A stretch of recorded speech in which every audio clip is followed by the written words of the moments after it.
G'day, Sylvia. We're gonna talk about snails. Those two are dead. Those are just shells. But this one, hello. I believed in glasses half full and silver linings.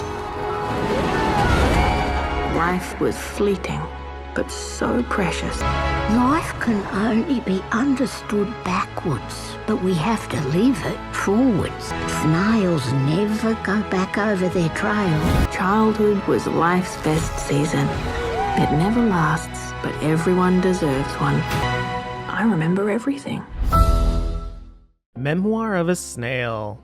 Yeah, so I admit there really wasn't anything too interesting in theaters that I was particularly interested in. Novocaine feels like an action movie plot that's been done to death, and Last Breath I just didn't feel interesting to me, so instead I decided to follow along the award show trail and boot up the next movie nominated for Best Animated Film, this one being Memoir of a Snail. I was very interested in this one, as it isn't every day we get a stop-motion movie made for adults, especially from Australia of all places. It also helps that I'm familiar with the director's previous work as well, being Mary and Max, which is actually the last full-length movie he did way back in 2009? 15 years between films? Oh no, oh geez. I hope we don't have to wait that long for anything else he's doing. Anyway, yes.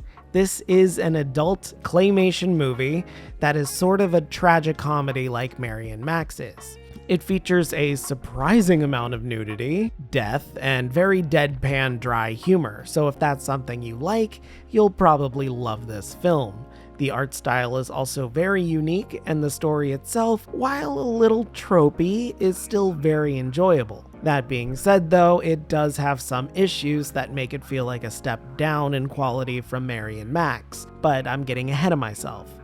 So what is this movie even about? Memoir of a Snail is essentially a young woman named Grace Pudel talking about her tragic life to her pet snail in a form of eulogy of sorts. The story follows her life as she was born into a disjointed family with a disabled, drunk father, but with a strong connection to her twin brother Gilbert. When the two are forcibly separated after their father dies suddenly, Grace becomes a misanthrope obsessed with snails and slowly has to learn to come out of her shell thanks to befriending an eccentric old woman named Pinky. It's honestly a lot simpler and a lot more complicated than that, and like I said, it's told through a ton of very deadpan humor and some shock value clay nudity and death. The story is unique enough, featuring themes of coping with loss, separation anxiety, religious trauma, and commentaries on the foster care system of Australia. And I did very much enjoy this film a lot, don't get me wrong, but it didn't make me openly cry like I thought it would. There's a lot of talking about moving on from special people and how moments are meant to be remembered instead of hoarded, and I like all of that. They did the same thing with Robot Dreams, and I love that movie, but I don't feel like this film really embraced what being a tragic comedy should be. For that, let me talk about Mary and Max real quick. That film is an absolutely true tragicomedy that features a lot of the same deadpan humor and some nudity, not as much, but some. But the story was much more unique while also still being autobiographical. That story in particular followed a girl named Mary as a little girl into adulthood, making a friendship through becoming pen pals with a 45-year-old autistic man in New York City. It's immediately unique, exploring their dynamic and how they grow up and fight and make up, and oh my god, the ending to that movie. Oh, I was bawling. I was crying so hard. No spoilers, but it isn't all sunshine and rainbows, as a tragicomedy should be. Reality happens and the ending is bleak, but also features a wonderful little touch of light that makes the whole journey worth it. It's great stuff. Memoir of a Snail, unfortunately, doesn't really have that. It does have the silver linings moment, but then the film just keeps going and things just keep getting better and better. There's no real tragedy at the end that reimagines the story from a different viewpoint. So that's kind of annoying, and there are too many bits that are like, ooh, you're a little lucky for this. Very odd. That's not to say the movie is bad. No, this is a good, even great film. The morals are just a little overplayed and a little too easy to follow for an adult audience. The voice talent is also ridiculously well casted, especially from Sarah Snook as Grace, having to be the narrator and a character in her own right. Her delivery is deadpan and soft, broken in the right bits, and emotional all the same. She just does such a good job with it. It works really, really well. Just great work there. The second voice actor I want to put the spotlight on, though, is Jackie Weaver as Pinky. She's just the right amount of, quote, old and eccentric, yet also caring and sweet, as the lady should be. When she gets confused, Jackie gives her these little ohs that resonate just so well with the character. It's just really, really well done. Pinky is such a fun character through and through. I really like everything about her. So other than that, I am excited to see what else the director, Adam Elliott, can come up with. This movie is loosely based on his life apparently, and is a good follow-up to Mary and Max, but I just feel like it doesn't quite reach the highs that movie does. That movie is much more grounded in reality, I think, even though it's a very strange premise, and follows these characters as they grow and fight and everything with them, and this one just kind of follows this girl who loses her sibling and then just kind of lives on her own for a while. It's very serendipitous that she's just thrust into a family that gives her a house. I don't really understand that. She just kind of lives there and nobody cares. I'm like, okay. I feel like that could have been explored a little bit more, but all right. I guess it's supposed to show a dichotomy between her situation and her twin brother situation, but still, it's very weird to see. Still, I think Elliot is extremely proficient in stop motion as well, although he's mostly been doing shorts for years, and I like the very Australian edge that he brings to the films, utilizing specific Aussie cities and culture. I'm going to be paying very close attention to what he does next. I just hope it doesn't take 15 years. Jesus, man, come on, don't make me wait that long. That being said though, how would I improve this movie if I could? I'd probably rewrite the ending. It's a little too on the nose and it's just way too happy for what this should be. It's a fine ending, and I feel like you can change a little bit of it and keep that tragic edge, but as it stands, as it is, it's just too happy and too bright.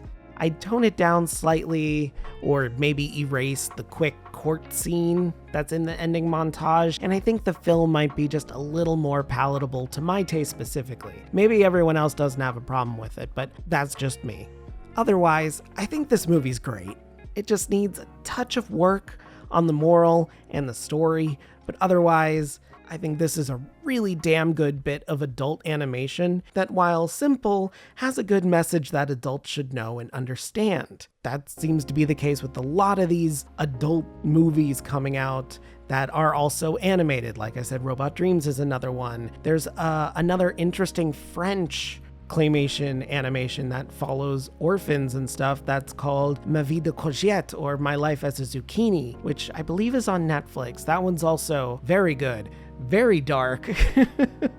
Also features a lot of death and orphans, but very strange. I do like the adult edge a lot of these adult animated movies are getting to. I can't believe the last one I reviewed was Guillermo del Toro's Pinocchio, but okay. That one also featured a ton of death and destruction in it, which is very strange to say about Pinocchio, but okay, moving on.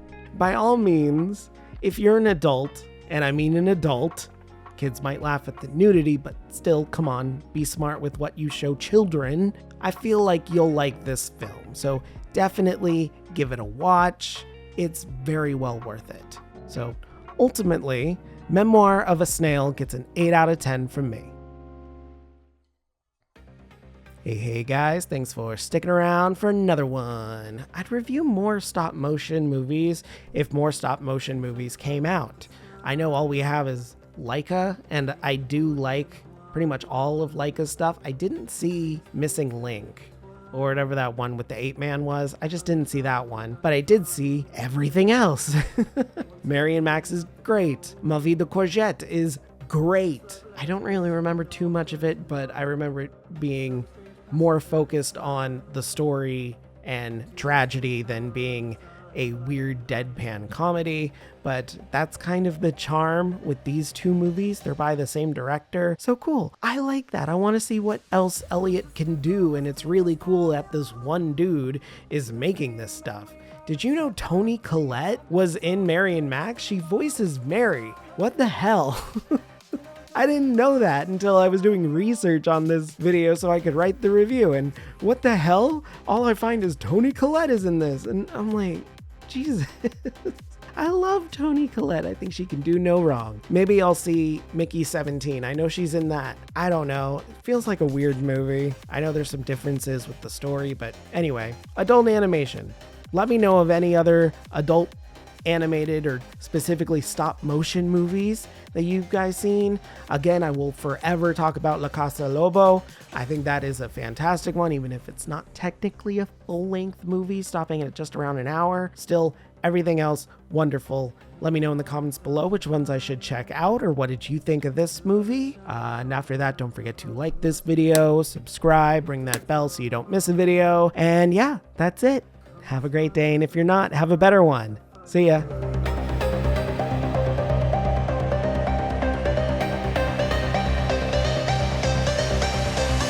I'm just a ghost in your stereo, the fading memory of a shipwreck in the undertow. You're just a lost song.